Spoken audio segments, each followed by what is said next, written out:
O vereador Umbelino Júnior, afastado pela Justiça por suspeita de rachadinha, será substituído por Aldo Rogério, que assume vaga na Câmara de São Luís. Carla Lima já por aqui, mudança já foi oficializada. Carla, boa tarde.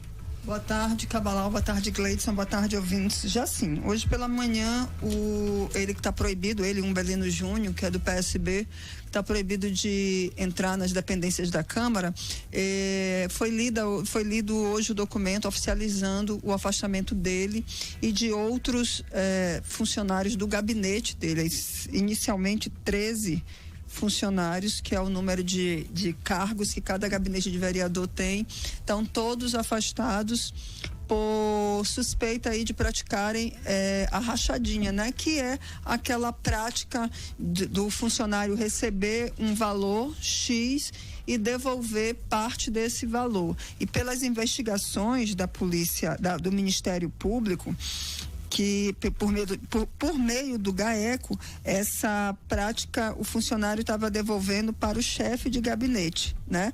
E por conta disso acabou tendo a operação, dizer o nome da operação para vocês, a Oculta Nexus. Esse é o nome da operação que o GAECO fez, que aí foi em São Luís, Imperatriz, com mandados de busca e apreensão. O Umbelino Júnior, ele teve o pedido feito pelo Ministério Público para a prisão dele, mas não foi concedido o pedido, mas, como eu disse, como sanção, ele não pode entrar na Câmara e não pode ficar no mandato, por isso que ele foi afastado e hoje, como eu disse para vocês, oficializado. No mandado de Oculta Nexus, nos mandados de busca e apreensão, foram 15 no total, foram pegos carros de luxo, documentos, celulares, computadores e quase R$1 milhão. Foi isso, quase R$1 milhão em dinheiro na casa de uma tia do Umbelino, que também trabalhava lá no gabinete na Câmara. Então entrou o Aldo Rogério, ele não precisou tomar posse mesmo, porque ele já tinha tomado posse nesse período agora eleitoral, então ele já foi para a sessão hoje normal, o Umbelino não foi. Além disso, o Umbelino não pode ter contato com os demais membros do gabinete dele. Não é só dos membros do gabinete, são os envolvidos mesmo aí que estão sendo, os investigados, que inclui esposa, inclui sogro, inclui cunhado, inclui vários tipos de parentes do vereador.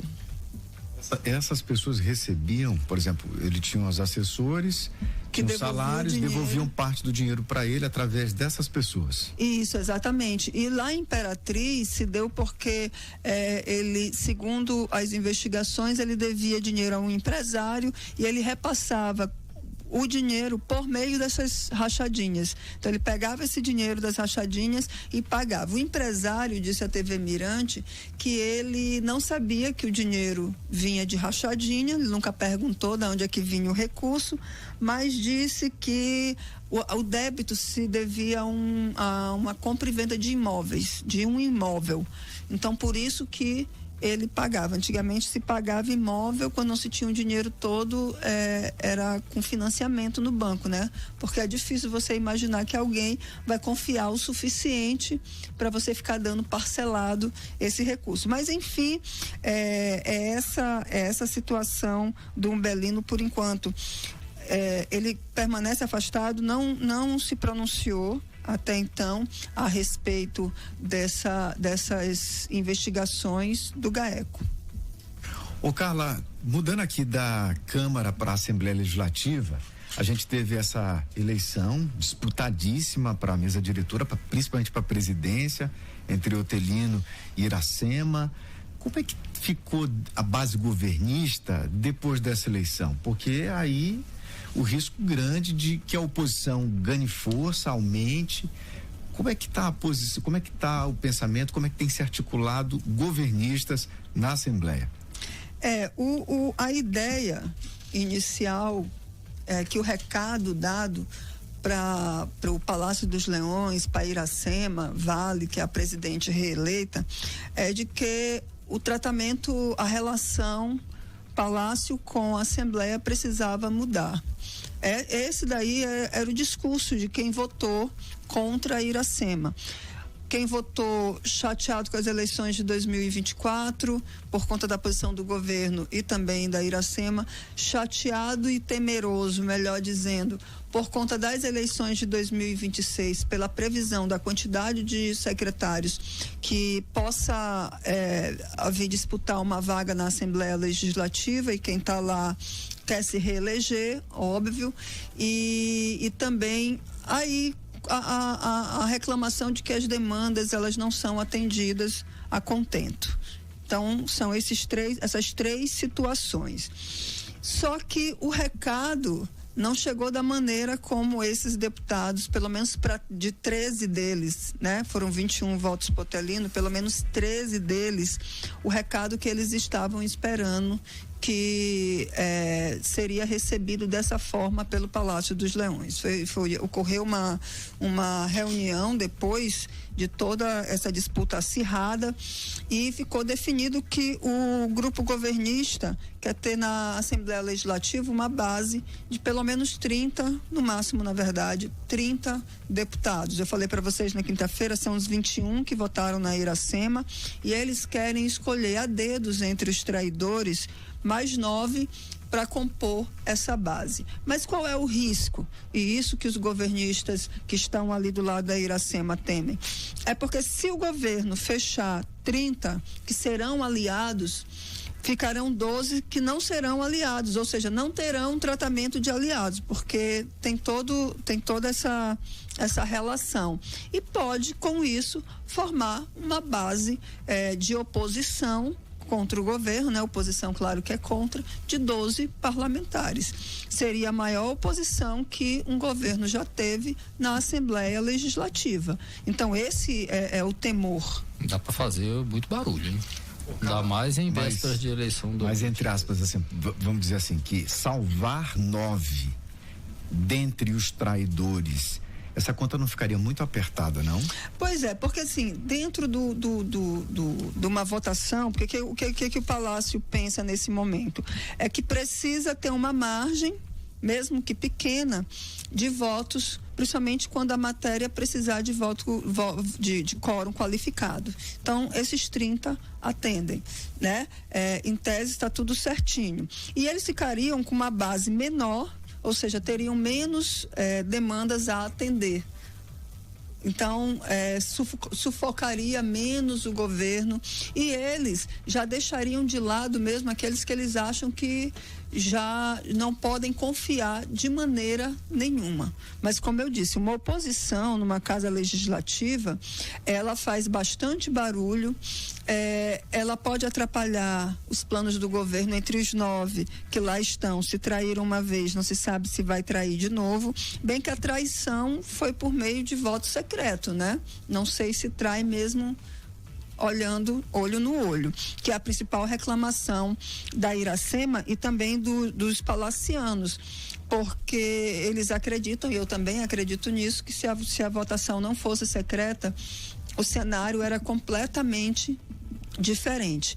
Então, eles querem essa margem, uma demanda menor, mas uma oposição pode inclusive viabilizar várias votações, as redes sociais estão aí para ouvir o que o parlamentar tem a dizer, e dependendo do que for dizer, pode sim atingir a credibilidade do governo, toda essa situação. Olha só, a Roseana, em 2010, de 2011 a 2014, a oposição dela era bem pequena, eram 4, 5 deputados, se não estou. Entre eles o Otelino, tinha o Marcelo Tavares, que hoje é presidente do TCE, tinha o Rubem Júnior, que era deputado estadual na ocasião, e o Bira do Pindaré. Eram 4 nomes que faziam um barulho danado na Assembleia.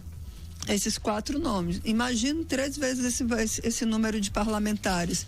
Dá para fazer bastante barulho. Então, o que os deputados governistas ali, os considerados fiéis ao grupo do Brandão e da Iracema, consideram que é preciso acalmar os ânimos agora e rever essa posição de não quero esses aqui estão completamente fora.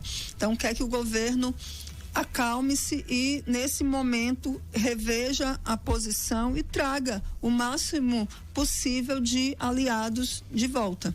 Seja por atender demanda, seja por dar garantias para 2026, enfim, mas os que votaram contra já foram todos identificados. Alguns perdoados, outros conseguiram dizer que não votaram no Otelino, convenceram o Palácio, apesar de ter todos os indícios de que votou com o Otelino Neto. Mas esse voto contra, o que tu falaste, ficou aquela sensação do rótulo ou de um selo carimbo ali, não confiável, ou não? Não, e o pior que ainda que perdoado. Ainda que perdoado, mas carimbinho. Mas tem um governista que costuma dizer assim lá no Palácio dos Leões: eu perdoo uma vez. De repente o cara só escorregou, tudo bem. Mas se fizer a segunda, às vezes é uma indicação do partido. Tem muito isso. Nesse caso aí, eu ainda não tinha falado para vocês sobre essa quantidade de votos que o Otelino conseguiu. O Otelino, ele já tinha 5 votos. Era o dele, o do Carlos Lula, do Rodrigo Lago, apesar do Rodrigo, numa confusão lá na presidência, ter dito que votou na Iracema. Aí do Rodrigo Lago, do Júlio Mendonça, porque foi rifado, e do Fernando Braide. Eles sabiam que a bancada do PL estava insatisfeita e orientada pelo Josimar para que os 5 votassem também no Otelino em sinal de protesto ao Palácio dos Leões. Então já tinham 10 aí. E existem deputados ligados a grupos e que esses grupos têm seus posicionamentos lá em Brasília. Isso passa por Senado, passa por Ministério, vocês nem imaginam. Então, que acabaram sendo levados, convencidos, ou então dentro da dinâmica da própria política e de sobrevivência em 2026, como eu disse, decidiram ir para o tudo ou nada. O Otelino chegou na quarta-feira com 25 votos. Isso era o esperado, tanto que ele chegou com a esposa, com a irmã, com o filho, todo mundo preparado ali para comemorar essa vitória. Só que desses 25 que já tinham traído o grupo da Iracema, aí foram lá e traíram o Otelino, entendeu? Traíram o Otelino. Que história. Não acabaram não cumprindo. Trai fácil. Problema. Vai depender aí dos horizontes que são abertos para cada um. O fato é que o Otelino estava já com essa conta fechada. Alguém até falou assim, mas ninguém descobriu essa articulação. Eu digo, quem vai trair não vai contar que vai trair. E quem vai se beneficiar com a traição não vai contar que vai ter uma traição. Porque senão o esquema se... Olha, mas quando eu conversava com você no dia da votação, eu até disse assim, porque é uma coisa que a gente ouve muito em Brasília. Quando o voto é secreto, dá uma vontade de trair. Aí eu já te perguntei na sexta-feira. Agora, só para fechar, Carla, aqui rapidinho, os traidores que serão limados definitivamente. Você falou de tratamento que o Palácio vai tratar de fato como inimigos, como oposição. Só para quem está em casa poder entender, o que é esse tratamento como de fato oposição? Se tem cargo no governo, perde. Se tem qualquer tipo de benefício que depende do Poder Executivo, e esses deputados, não se enganem, todos têm cargo, é diretoria de uma UPA, é diretoria de uma escola, ou então um núcleo, sei lá, da Sinfra. Todo mundo ali tem os seus colocados. E aí a primeira coisa que acontece é isso, começa a perder os espaços. Qualquer espaço é espaço de poder. No caso aí, os espaços para os aliados desses deputados que querem botar um aliado-chave numa posição, uma coordenação, uma diretoria, tudo isso tem. Já teve caso de deputado que já perdeu até segurança. Tinha um policial militar à sua disposição, já foi cortado. O policial já foi mandado se apresentar em seu posto, em seu batalhão anterior. Então, é mais ou menos isso. Então, todos os espaços de poder que fazem com que esse parlamentar consiga fazer o que a gente chama de fazer a política, né? De ter o seu líder ali, que tem influência em vários bairros, em vários municípios, enfim, contemplado, isso daí eles vão perdendo. E isso é um prejuízo para o parlamentar. Imagina só, é um exemplo, não que seja fato. Imagina um deputado que tem uma secretaria e nessa secretaria ele bota vários aliados políticos com cargos, são vários cargos. Esse deputado perde esse espaço, ele vai ter vários aliados desempregados. E aonde é que ele vai colocar os aliados dele?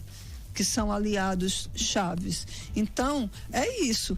Quando não se é tratado como governista, as sanções são essas. Podem me perguntar, e quantas emendas parlamentares? A metade é impositiva. Então, a metade já tem que ser liberada. Agora, a outra metade... Aí não é assim, né? Vai depender da votação, vai depender da posição, do momento em que o Palácio dos Leões esteja esperando, precisando de uma votação na casa. Só lembrando que eu falei do clima, que os governistas querem que tudo fique calmo.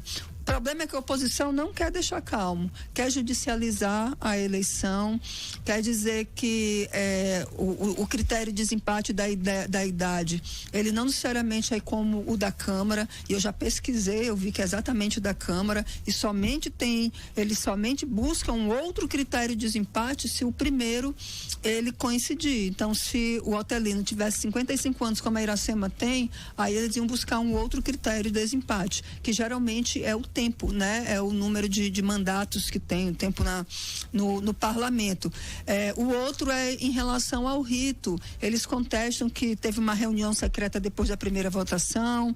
Eles dizem que o intervalo de uma votação para outra, para presidente, demorou quase 2 horas. Só que o difícil é trazer isso para o campo do que a prática é inconstitucional ou não, porque eles não querem nada aqui na justiça de base. Eles querem que vá direto para o Supremo. Então, se isso acontecer, e está sendo estudado se é possível acontecer, deixa os ânimos o tempo todo acirrados mesmo. Vai ser difícil para a galera se desarmar. Doidos para ir para que a ação siga para Brasília, para cair no colo de Flávio Dino.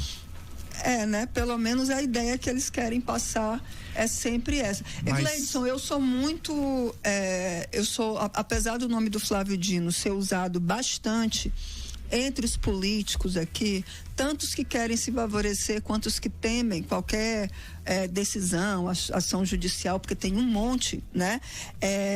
Eu acho muito complicado imaginar que Flávio Dino, no cargo que ele está nesse momento, ele arriscaria uma decisão sua, uma posição sua, uma tese jurídica sua lá no Supremo por questões aqui políticas do Maranhão. Não estou dizendo que não aconteça, até mesmo porque o Supremo ele não está blindado de agir politicamente, mas eu só estou dizendo que é muito